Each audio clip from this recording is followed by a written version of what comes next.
So for this segment, I'm going to be speaking with Paul Harding. I'm sure you've seen this face before. Guilty. So, nice, I like that. So I'd like to hear a little bit about how this started, CBMC here in the Capital Region, and it really has a lot to do with actually your own testimony, really, which is pretty. Yeah, yeah, absolutely. So Paul Bubar is a name that may mean, certainly means a lot to the people at Word of Life up in Schroon Lake. Paul's a guy who, his mission was to open these, the Word of Life satellite locations, which in some cases are much larger than the one that is in Schroon Lake. And he's done it in 66 countries, right? So wow. That's his background. Guy's about 84, 85 years old, has the energy that I hope to achieve. With a good night's rest and just kind of a good day planned ahead of me. He does it every day, and he's relentless in his pursuit of Christ. He just is. So I came into his crosshairs through going through a difficult time in my life, going through a divorce, which ultimately ended in me remarrying my wife, which is awesome. A whole big part of my testimony. But during the divorce stage, I meet Paul Bubar in a unique set of facts. And he starts talking about God, and I'm going to humor him a little bit. I'm willing. I don't want to, turn him off. He seemed to have a lot of passion. I like passion. And over time, we meet for coffee. Well, turn down free coffee. We'll meet for coffee, and then over time, Paul led me to Christ. Led me to just look at the world differently. Look at myself. How long of a time period would that be? It took about maybe close to a year. Okay. So you're a slow learner. Well, I love circumspect. I like to say circumspect, but you sound like my teachers now in high school. These are my high school. But ultimately, yes. That's awesome. Yeah, he led, and then we were talking about business people in the community and folks who maybe don't know where to go. I kind of said, hey, this is great stuff, but how do you communicate this? And I get there's places to go if you're kind of down and out, but what do you do if you're like looking okay, looking good, life's okay, you look like you're not down and out, where do you go, where do you turn to? He mentioned a group that he knew of, a national group called CBMC, Christian Businessmen's Connection, and he said, well, there used to be a chapter maybe around here at some point. And through that sort of conversation, I had a conversation with Dan Yaman and Dennis DeJezer one night over dinner. In fact, the only night we've ever had dinner together, and and that's sort of how we got the concept. And we said, hey, I wonder if we could do something like that here.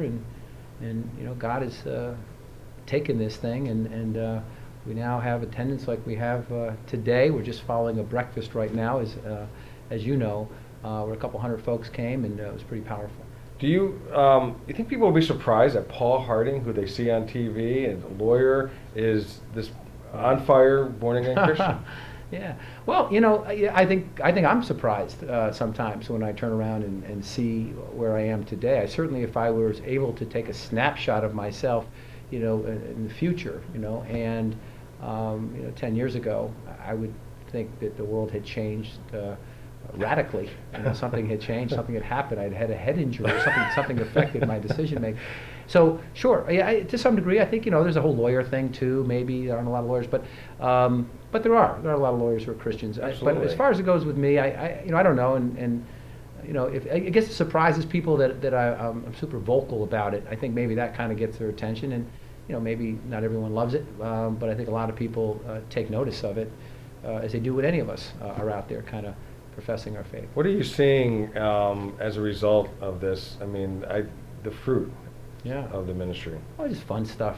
Yeah, we see things. We go to just people. I see my life being enhanced and changed, by working with people and seeing people, and we see what God's doing to the folks who come to breakfast. And then, I guess the neatest part is it's kind of like that tree. It's a vine, tree of the vine. You look at the fact that something happens to somebody, and then all of a sudden their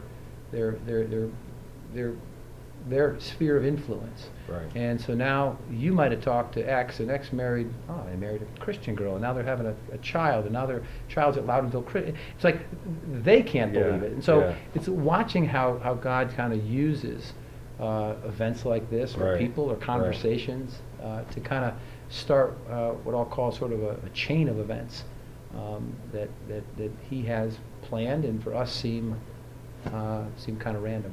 Do you have kind of a sense of where you think it's going?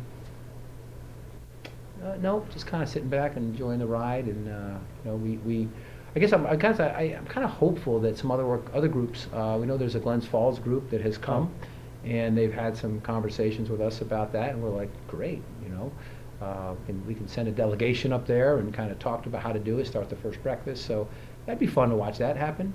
Watch some other groups happen, and watch our group just go where it's going to go. I know that more people keep coming, and that's always just satisfying, to be in a Especially room. when it's word of mouth, because that says a lot. Because when you Yeah. invite a friend, that says that you benefited from it. Yeah. You've been blessed by Yeah, it. and that's 100% how it's gone. We've talked about, do we put, not in the traditional advertising sense out there, but advertising, get the word out through some kind of a mass media, print media, even, we're not even doing really Facebook or any of that stuff. So, Right. so yeah, you gotta look hard to find us, but we think God leads folks here through relationships.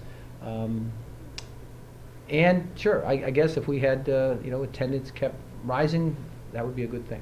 Yeah. Anything else I didn't ask you that you would like to add? No, I just glad to have the men around, the CBMC table, and collectively we end up pulling this thing off every quarter, and kind of really putting it in check that we're really just doing this as vessels, for Christ. And again, even that statement sounds kind of scary, hocus pocus. And so if someone's watching this video and hears me say that, and they don't really know what that means, and number one, yeah, it's weird. It's a thing to say if you're not, Right. in that sort of world. But it is the answer. It is Right. where people find peace and harmony, and they can live a good life, and you reap what you sow. And I'm living proof. I've lived many years on one side of the fence, and now on this side of the fence. Although life isn't perfect, it certainly is it is a better, much better, far greater place where I am and where my family is. Well, you've been inspiring me. I got to tell you, every time I see even one of your ads, it's like a prayer trigger for me. Oh. And no, I thank God for you. I really do. For your generosity, for your heart for these men. You really put yourself out on the line. And when I tell other people, like, just what God's been doing in your life, they're like, really? It's like, it's all. So I kind of use your testimony as well. I kind of borrow it. Good. But I really do appreciate what I you've done appreciate here. it. So. Okay, my pleasure.